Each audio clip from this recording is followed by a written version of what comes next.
Tomatoes நல்லா boil ஆகிடுச்சு.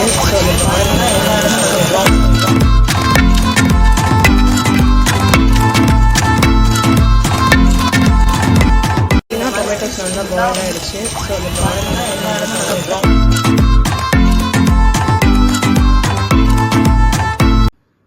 Hello hi friends, welcome to Sophie kitchen.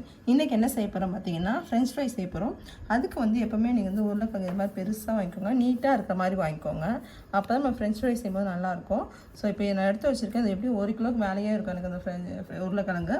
இது இப்போ என்ன பண்ண போகிறோம்னா, ஃபஸ்ட்டு வந்து தோல் சீவிக்கலாம். தோல் சீவிட்டு அதுக்கப்புறம் கட் பண்ணிக்கலாம். எல்லா உருளைக்கிழங்கையும் நல்லா பீல் பண்ணிக்கோங்க. ஏதாவது பீலை அரைச்சிக்கோங்க. பீலை அரைச்சிட்டு எல்லா பொட்டேட்டோஸும் இது மாதிரி நல்லா பீல் பண்ணி எடுத்துக்கோங்க. ஒரு இடத்த கூட இந்த உருளைக்கிழங்குல இருக்க அந்த ஸ்கின் இருக்கவே கூடாது. இந்த பாருங்கள், இதை பீல் பண்ணிவிட்டு நீங்கள் என்ன பண்ணுறீங்கன்னா, பக்கத்தில் தண்ணி வச்சுக்கோங்க ஒரு பவுலில். அதில் போட்டுருங்க. ஃபஸ்ட்டு எப்போவுமே வந்து நீங்கள் என்ன பண்ணுறீங்கன்னா, தண்ணியில் தான் போடணும். இல்லைன்னா உருளைக்கிழங்கு சீக்கிரமாக கருத்து போயிடும். அதான் பீல் பண்ண உடனே தண்ணிக்குள்ளே போட்டுருங்க. சரி, இப்போ நான் மற்ற இருக்க எல்லா உருளைக்கிழங்கும் இதே மாதிரி நான் தோல் சீவி வச்சுக்கிறேன்.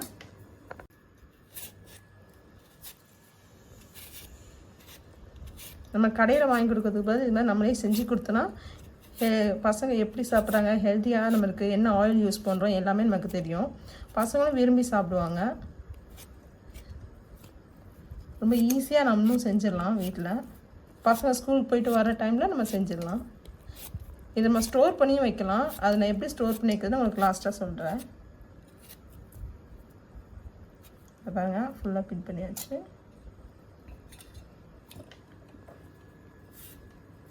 நம்ம தோல் சீவியாச்சு. இங்கே பாருங்கள், அவ்வளோதான், எல்லாம் முடிஞ்சிச்சு. எல்லாமே தண்ணிக்குள்ளே போட்டாச்சு. அவ்வளோதாங்க, எல்லா உருளைக்கிழங்கும் இப்போ நல்லா தோல் சீவி எடுத்தாச்சு. அவ்வளோதான். இப்போ இதுலேருந்து நம்ம கட் பண்ணி எடுக்க போகிறோம். ஃப்ரெஞ்ச் ஃப்ரைஸ்க்கு எப்படி கட் பண்ணுமோ அது மாதிரி கட் பண்ணிக்கலாம். நான் இப்போ வந்து வெஜிடபிள் கட்டர் யூஸ் பண்ண போகிறேன். நீங்கள் வெஜிடபிள் கட்டரும் யூஸ் பண்ணால் நார்மலாகவும் கட் பண்ணலாம். நான் உங்களுக்கு 2 வகையும் கட் பண்ணி காமிக்கிறேன். இப்போ பாருங்கள், அந்த சின்ன சைஸாக இருக்குது பார்த்தீங்கன்னா, இதை எடுத்துக்கோங்க. இப்போ வந்து உருளைக்கிழங்குல இந்த மேலே கொஞ்சம் அடியிலையும் கொஞ்சம் கட் பண்ணிக்கோங்க. அப்போ தான் அந்த ஷேப் வந்து கரெக்டாக நம்ம நிற்கிறதுக்கு கரெக்டாக இருக்கும். ஃப்ரெஞ்ச் ஃப்ரை ஷேப் கரெக்டாக வரும். ஸோ இதுக்கப்புறம் இதை க்ளோஸ் பண்ணிவிட்டு உங்களுக்கு எவ்வளோ ஸ்ட்ரென்த் இருக்கோ அவ்வளோ ஸ்ட்ரென்த்தே இப்போ உள்ளே வச்சாச்சு.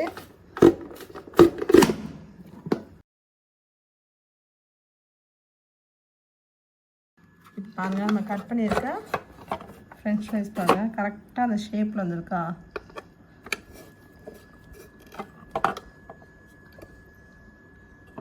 ஸோ எல்லாமே அதே ஷேப்ஸில் வந்துருச்சு. பாருங்கள், நமக்கு ஈஸியாக வந்துருச்சு. பாருங்கள், ஒன்று இதை எடுத்து நம்ம என்ன பண்ணலாம்னா தண்ணிக்குள்ளே போட்டுடலாம்.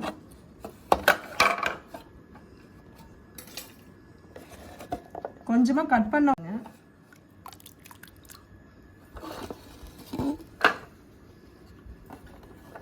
நம்ம தண்ணிக்குள்ளே போட்டால் தான் உருளைக்கிழங்கு எப்பவுமே கருத்து போகாது. தண்ணி வந்து கொஞ்சம் ரூம் டெம்பரேச்சரில் இருக்கணும், இல்லைன்னா சில்லுன்னு இருந்தாலும் பரவாயில்ல, ஹாட்டாக மட்டும் இருக்கக்கூடாது. அதை மட்டும் பார்த்துக்கோங்க. ஸோ இதே மாதிரி இருக்கிற எல்லாத்தையும் கட் பண்ணிக்கலாம். நான் உங்களுக்கு கையில் கட் பண்ணுறதும் எப்படின்னு நான் காமிக்கிறேன் உங்களுக்கு. அது இதே மாதிரி உங்களுக்கு எப்படி ஷேப்பில் கட் பண்ணுறது நான் காமிக்கிறேன் பாருங்கள். ஸோ கொஞ்சம் வந்து இது மாதிரி கொஞ்சம் தடிமனாக இருந்தால் தான் வந்து சீக்கிரம் கரிஞ்சு போகாது நம்ம ஃப்ரெஞ்ச் ஃப்ரை செய்யும் போது. ஏன்னா நம்ம 2 வாட்டி வந்து எண்ணெயில் போட்டு எடுக்கிற மாதிரி இருக்கும்.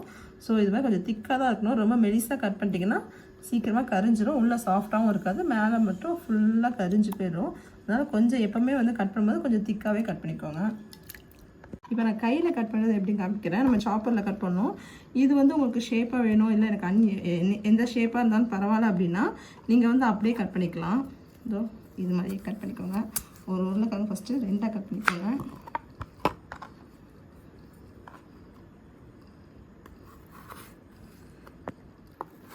கொஞ்சம் திக்காகவே கட் பண்ணுங்கள்.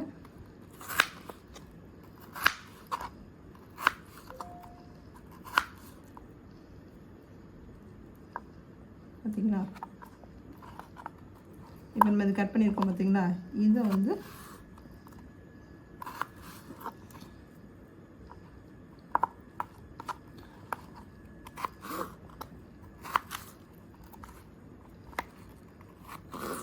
ஃப்ரெஞ்ச் ஃப்ரைக்கு நான் சொன்ன மாதிரி நீட்டாக உருளைக்கிழங்கு எடுத்துக்கோங்க. அப்போ தான் வந்து ஃப்ரெஞ்ச் ஃப்ரை செய்யும் போது நீட்டாக தெரியும்.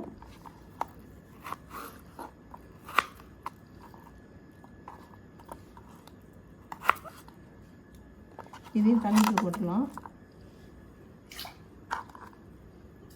ஃப்ரெஞ்ச் ஃப்ரை வந்து கரெக்டான ஷேப்பில் தான் வரணும் அப்படின்னா இந்த ஏஜில் கட் பண்ணிக்கோங்க, இந்த ஏஜ்லேயும் கொஞ்சம் கட் பண்ணிக்கோங்க, இந்த சைடில் கொஞ்சம், இந்த சைடில் கொஞ்சம் கட் பண்ணிவிட்டு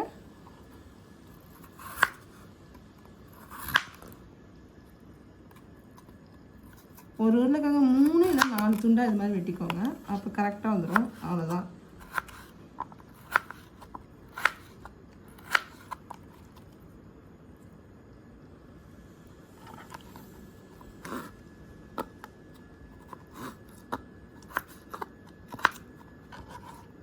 இப்போ பாருங்கள், உங்களுக்கு அந்த ஃப்ரெஞ்ச் ஃப்ரைக்கான ஷேப் கரெக்டாக வந்திருக்கும்.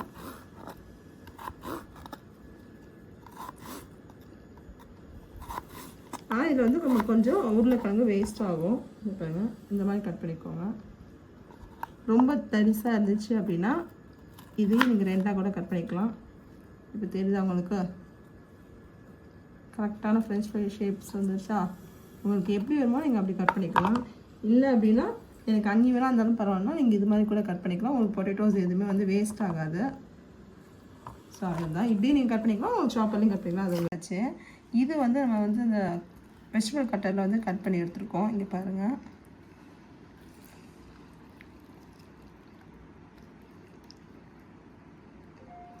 ஸோ இது வந்து வெஜிடபிள்ஸ் கட்டரில் வந்து நம்ம கட் பண்ணி எடுத்தாச்சு. இன்னொரு பேட்ச் வந்து நான் வந்து கையில் கட் பண்ணியிருக்கேன்.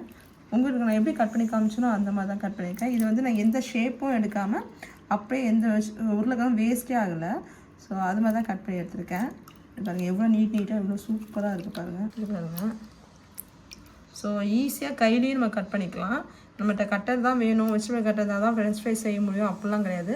ரொம்ப ஈஸியாகவே எனக்கு தெரிஞ்சு வெஜிடபிள் கட்டரோட நம்ம கையில் கட் பண்ணுறது தான் சூப்பராக வந்திருக்கு. இங்கே பாருங்கள். ஸோ நீங்கள் கையிலே கூட அது கண்டிப்பாக ட்ரை பண்ணுங்கள், ரொம்ப சூப்பராக வந்திருக்கும். இங்கே பாருங்கள். அவ்வளோதான். இப்போ வந்து நல்லா இப்போ வந்து இந்த உருளைக்கிழங்கு வந்து நல்லா என்ன பண்ணலாம்னா நம்ம 2-3 தண்ணி வாஷ் பண்ணிக்கலாம். வாஷ் பண்ணிவிட்டு நம்ம சோக் பண்ணிக்கலாம்.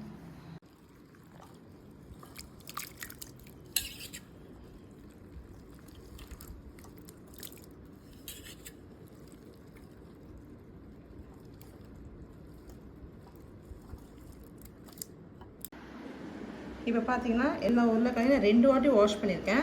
2 வாட்டி தண்ணி நார்மல் வாட்டர் வச்சு வாஷ் பண்ணிவிட்டு அதுக்கப்புறம் இன்னும் கொஞ்சம் நல்ல தண்ணி எடுத்துகிட்டு அதில் வந்து என்ன பண்ணிங்கன்னா கொஞ்சமாக உப்பு போட்டுட்டு தண்ணி ஊற்றி ஒரு 10 நிமிஷம் அதை அப்படியே ஊற வைங்க. அப்போ தான் இது மாவு ஒட்டியிருக்கும். பார்த்தீங்கன்னா உருளைக்கிழங்கு எப்பவுமே மாவு சத்து இருக்குன்னு சொல்லுவாங்க தெரியுமா? அது வந்து நம்ம ஃப்ரெஞ்ச் ஃப்ரை பண்ணும்போது ஒட்டிக்கும், இல்லை கருப்பாயிடும் ஒரு மாதிரி. ஸோ அது போகிறதுக்காக தான் இது மாதிரி இந்த சால்ட் போட்டதுக்கப்புறம் ஒரு 10 நிமிஷம் அப்படியே ஊற வைங்க. இதுலேயே எல்லாமே போயிடும். போனதுக்கப்புறம் நம்ம மறுபடியும் ஃப்ரெஞ்ச் ஃப்ரை செய்ய ஆரம்பிக்கலாம். ஸோ 10 நிமிஷம் கழித்து நம்ம மறுபடியும் பார்க்கலாம்.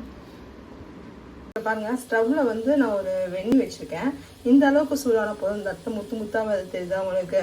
இந்த அளவுக்கு வெந்நீர் வந்து இந்த மேலே வருது லைட்டாக ஒரு சின்ன பபிள்ஸ் மாதிரி. இந்த அளவுக்கு வெந்நீர் சூடானதுக்கப்புறம் என்ன பண்ணிங்கன்னா ஸ்டவ் ஆஃப் பண்ணிடுங்க. ஆஃப் பண்ணிவிட்டு இதுலேயே வந்து கல்லுப்பாக இருந்தாலும் சரி தூளுப்பாக இருந்தாலும் சரி கொஞ்சம் போட்டுக்கோங்க. நம்ம ஏற்கனவே அந்த உருளைக்கிழங்குலையும் கொஞ்சம் உப்பு போட்டு தான் தண்ணி ஊற்றி ஊற வச்சுருக்கோம் 10 நிமிஷம். ஸோ கம்மியாகவே போட்டுக்கோங்க. அதையே கூட 2 ஸ்பூன் போல் ஒரு எண்ணெய் ஊற்றிக்கோங்க. இது எதுக்குன்னா நம்ம உருளைக்கிழங்கு ஒன்றோட ஒன்று ஒட்டிக்கக்கூடாது. இப்போ வந்து நம்ம ஏற்கனவே ஊற வச்சுருக்கோம் பார்த்தீங்களா, அந்த உருளைக்கிழங்கு எடுத்து இப்போ இதில் போட போகிறோம்.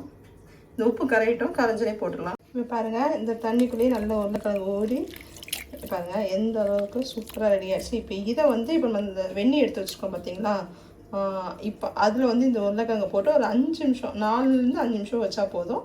அதுக்கப்புறம் அதுலேருந்து எடுத்து நம்ம வேறு பாத்திரத்தில் ட்ரான்ஸ்ஃபர் பண்ணிடலாம். இப்போ இதை எடுத்து அந்த வெந்நீரில் போட்டுக்கலாம்.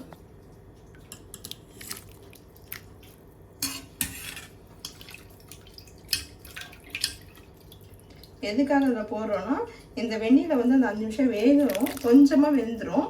ஸோ அந்தளவுக்கு வெந்தாலே போதும், ரொம்ப வேக வைக்க வேண்டாம்.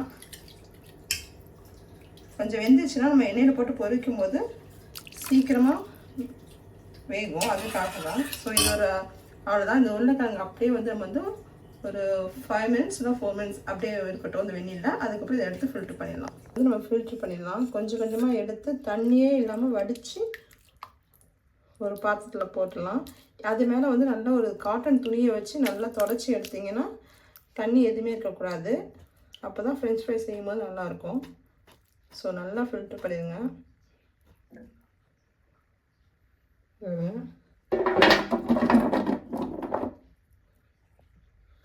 இதே மாதிரி எல்லாத்தையும் எடுத்து பெரிய தட்டில் போட்டுக்கோங்க. அதுக்கப்புறம் ஒரு காட்டன் துணி வச்சு நல்லா தொடச்சி விடுங்க. காட்டன் துணி இல்லைன்னா டிஷ்யூ பேப்பர்.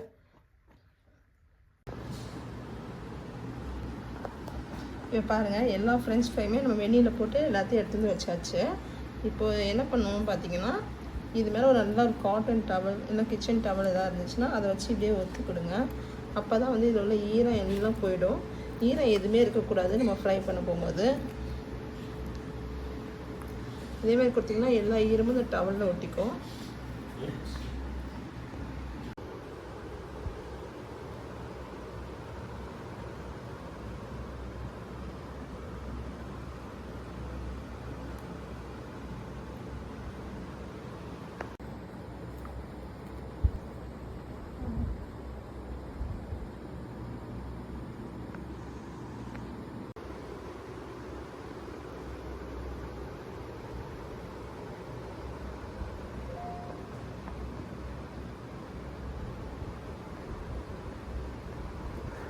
ஸ்டவ்வில் வந்து ஒரு கடாய் வச்சுக்கோங்க.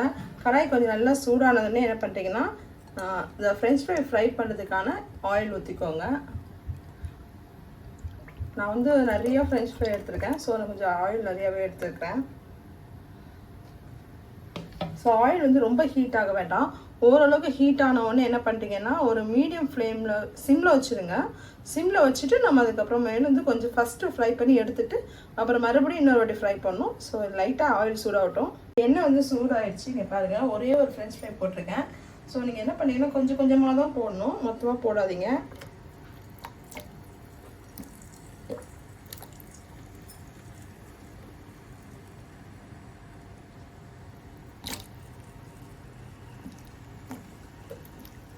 ரொம்ப சூடு அதிகமாக இருக்கக்கூடாது. அதனால கொஞ்சம் கம்மியான சூட்லேயே தான் இது பொரிச்சு எடுக்கணும்.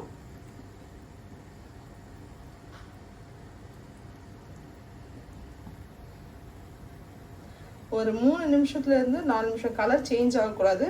அதே ஒயிட்லேயே தான் இருக்கும். ஸோ அந்த அளவுக்கு இருக்கும் போதே நம்ம ஃப்ரை பண்ணி எடுத்துடலாம். நம்ம இது மாதிரி எடுக்கும் போது தான் என்ன பண்ணலாம்னா, ஸ்டோர் பண்ணி வைக்கும்போது கரெக்டாக இருக்கும்.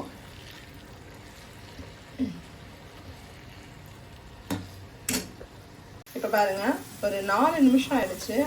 இந்த அளவுக்கு வெந்தால் போதும்.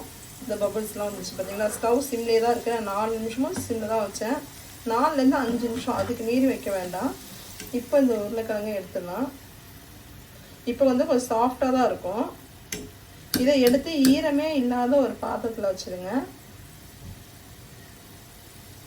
இப்போ பார்த்தீங்கன்னா நம்ம இது எல்லாமே வந்து ஃப்ரை பண்ணி எடுத்து வந்துட்டோம். ஃபஸ்ட்டு எண்ணெயில் வந்து கம்மியான சூட்டில் வச்சு ஒரு தடவை ஃப்ரை பண்ணோம். ஒரு 4 மினிட்ஸ் கிட்ட அதை நம்ம ஃப்ரை பண்ணாலே போதும்னு சொன்னேன். இது இப்படி தான் இருக்கும். கொஞ்சம் சாஃப்டாக இது மாதிரி தான் இருக்கும். இதை நம்ம வந்து ஸ்டோர் பண்ணி வச்சுக்கலாம். நான் சொன்னேன் பார்த்தீங்களா, உங்களுக்கு வேண்டிய டைமில் நீங்கள் என்ன பண்ணலாம், மறுபடியும் எடுத்து நம்ம ஃப்ரை பண்ணிக்கலாம். இது மாதிரி ஒரு ஜிப்லாக் கவர் எடுத்துக்கோங்க. இல்லையா உங்கள்கிட்ட தான் இது மாதிரி ஜிப்லாக் கவர் எடுத்துக்கோங்க. இல்லை தான் பாக்ஸில் கூட எடுத்துக்கோங்க. உங்களுக்கு ஒரு தடவைக்கு எவ்வளோ தேவைப்படுமோ ஃப்ரை பண்ணுறதுக்கு அந்த அளவுக்கு தனித்தனி குவான்டிட்டியாக நீங்கள் எடுத்து வந்து ஸ்டோர் பண்ணி வச்சுக்கலாம். இது எதுவுமே வந்து சூடே இருக்கக்கூடாது. நல்லா சில்லுன்னு இருக்கிற பாருங்கள். நான் தொட்டு பார்க்குறேன், என் கையில் எந்த சூடுமே இல்லை. ஸோ இந்த மாதிரி இருக்கும் போது தான் நம்ம வந்து ஸ்டோர் பண்ணணும். சூடாக இருக்கும்போது ஸ்டோர் பண்ணக்கூடாது. இப்போ நான் இதை எடுத்து நான் ஜிப்லாக் கவரில் போட்டுக்கிறேன். இது ஏன் இப்போ நம்ம ஆயிலில் போட்டு இப்படி ஃப்ரை பண்ணுறோம் எடுக்கிறோம் பார்த்தீங்கன்னா, எக்ஸ்ட்ரா ஆயில்ஸ் எல்லாம் வெளியே வந்துடும். ஸோ இது ஏன் அப்படின்னா, நம்ம அடுத்த வாட்டி எடுத்து இதை வந்து ஃப்ரை பண்ணும்போது ஒன்றோட ஒன்று ஒட்டி இருக்காது. உங்களுக்கு ஃப்ரை பண்ணும்போது ஒன்று ஒன்றா இருக்கும். அதுக்காக தான் உங்களுக்கு தேவையான அளவுக்கு தனித்தனியாக குவான்டிட்டியாக நீங்கள் எடுத்து ஸ்டோர் பண்ணிக்கோங்க. இல்லை ஒரே தடவை நீங்கள் ஃப்ரை பண்ணிடுவீங்க அப்படின்னா நீங்கள் ஒரே கவரில் கூட போட்டு வச்சுக்கலாம். நான் வந்து ஒரு 2 கவரில் நான் போட்டு வைக்கிறேன். நான் ஒரு 2 நாளைக்கு ஃப்ரை பண்ணுறதுக்காக நான் ஒரு 2 கவரில் போட்டு வைக்கிறேன். இன்றைக்கி கொஞ்சம் ஃப்ரை பண்ணிடுவேன். சூடு சுத்தமாக இருக்கக்கூடாது. அதை மட்டும் நீங்கள் ஞாபகம் வச்சுக்கோங்க. சூடு இல்லாமல் தான் நீங்கள் ஃப்ரை பண்ணணும், எடுத்து ஸ்டோர் பண்ணணும். சாப்பிடுவோம். நம்ம ஏற்கனவே வந்து வேக வச்சு எண்ணெயில் ஏற்கனவே ஒரு வாட்டி ஃப்ரை பண்ணி எடுத்துருக்க இந்த ஃப்ரெஞ்ச் ஃப்ரையை வந்து மறுபடியும் இப்போ இந்த ஆயிலில் போட போகிறோம். அதே ஆயிலில் தான் நம்ம யூஸ் பண்ண போகிறோம். இப்போ போன வாட்டி ஆயில் வந்து கம்மியான சூட்டில் இருந்துச்சு. இப்போ வந்து ஆயில் நல்ல சூடாகவே இருக்கட்டும். நம்ம போட்டுட்டு ஒரு 2 நிமிஷத்தில் எடுத்துகிற மாதிரி இருக்கும். அதுக்கே வந்து கலர் வந்து மேலே ப்ரௌன் கலர் ஆகும், உள்ளே வந்து நல்லா சாஃப்டாக இருக்கும் சாப்பிடும் போது. இப்போ பாருங்கள், ஆயில் சுட்டுச்சாலும் ஒரே ஒரு ஃப்ரெஞ்ச் ஃப்ரை மட்டும் போட்டு பார்க்கலாம். இன்னும் ஆயில் சூடாகலை. ஸோ ஆயில் நல்லா சூடாகணும். அதுக்கப்புறம் தான் மற்ற எல்லா ஃப்ரெஞ்ச் ஃப்ரையும் போடணும். கொஞ்சம் கொஞ்சமாக போட்டு ஃப்ரை பண்ணுங்கள். இது எப்படி வெந்துச்சுன்னு சொன்னால் உங்களுக்கு தெரியும்னு பார்த்தீங்கன்னா, நான் ஃப்ரெஞ்ச் ஃப்ரை போடும்போது எவ்வளோ நிறையா அப்படி வந்து பாருங்கள், இது அப்படியே அடைஞ்சிடும்.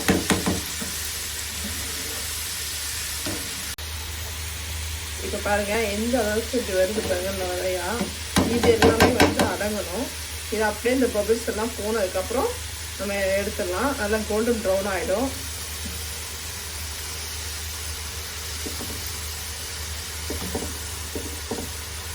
ஸ்டவ் மீடியம் ஃப்ளேமில் வச்சுக்கோங்க.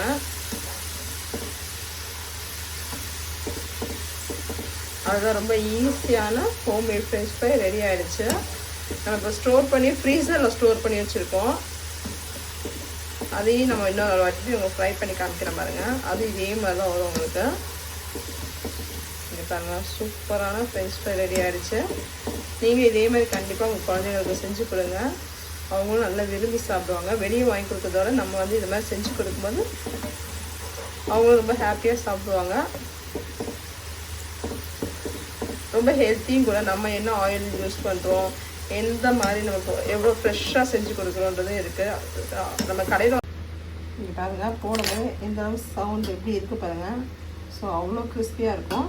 இது கூட நம்ம கொஞ்சம் சால்ட்டு மட்டும் போட்டுட்டு வேணால் இப்போ உங்களுக்கு காரம் வேணுன்னா மிளகாத்தூளும் போட்டுக்கலாம். எல்லாம் சால்ட்டு மட்டும் போட்டு சாப்பிட்லாம். சூப்பரான ஃப்ரெஞ்ச் ஃப்ரை ரெடி. வேக வைக்கும் போது ஸோ அதான் கம்மியாகவே சால்ட்டு போட்டுக்கோங்க. போட்டுட்டு உங்களுக்கு சவுண்டு கேட்குதா எவ்வளோ கிறிஸ்பியாக இருக்குன்னு பாருங்கள். எவ்வளோ கிறிஸ்பியாக இருக்குன்னு உங்களுக்கே தெரியும் சவுண்டில் பாருங்கள். அவ்வளோதான், சூப்பரான ஃப்ரெஞ்ச் ஃப்ரை ரெடி. Sauce.